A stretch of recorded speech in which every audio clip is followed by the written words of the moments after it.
Hello viewers, welcome to IT System Admin and Information Technology Learning tutorial channel for you. Today in this tutorial I am going to show you how to turn off download maps or metered connections in Windows 10 computer. Sometimes it becomes very important for you, so don't forget to watch full video. To turn off maps download or metered connection in Windows 10 computer, click on Start menu. Now click on Settings, click on Apps.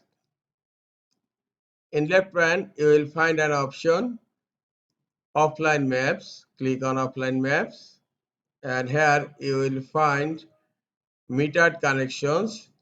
If this is turned off, maps only download on free WLAN or unlimited cellular data. Now it's turned on. Just click here to turn it off. Now metered connection for download maps is turned off. This is all for today. Hope this tutorial is helpful for you. Keep watching for next tutorial. Thank you very much.